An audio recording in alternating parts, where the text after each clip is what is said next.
طيب. Then the Shaykh says رحمه الله ويؤمر بها صغير لسبع ويضرب عليها لعشر. Then the Shaykh says rahimahullah, as for the child, he is to be commanded when he reaches the age of 7, and he is to be beaten to the age of 10, or when he reaches the age of 10.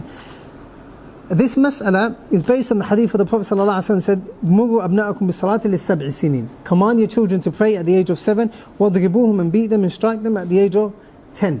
Now hold on, this beating, it doesn't mean you beat them up, nor does it mean you beat them black and blue. It means that you simply make them aware that you're not happy with them leaving it alone. So example, a pat on the shoulder, go and pray.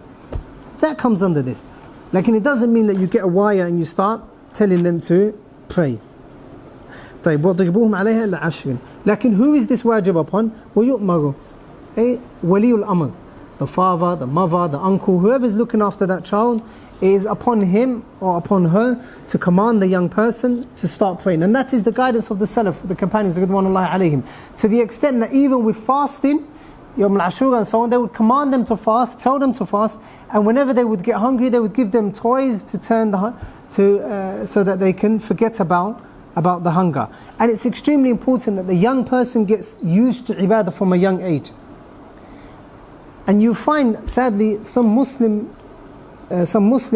allowing a young girl of the age of 6 or 7 to leave the house not wearing an abaya, to leave the house not wearing a khimar and so on. It doesn't mean that it is wajib upon her, but that is tarbiyah. That is tarbiyah. And the earlier, the better. Why? Because when a child is at the age of 4, 5, 6, and you get them used to the fact that a Muslim woman cannot leave the house except with a hijab, khalas, when she does grow up, it's going to be second nature to her. It's going to be normal for her. Like if you tell her, khalas, you don't have to wear it until you reach the age of 15, she delays it until the age of 15, and you say, khalas, today's your birthday, put it on. She can say, why am I going to put it on? It's difficult. And she has a right to say that. As a punishment to you, she has a right to say that, because obviously you haven't prepared her for getting used to the hijab. Likewise, the salah.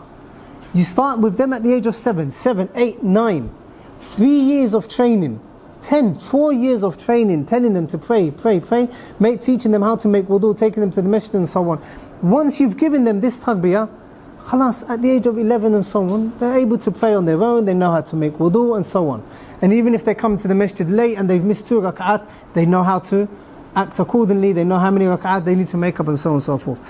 And tarbiyah, the earlier the better. The general qa'idah with tarbiyah is the earlier the better.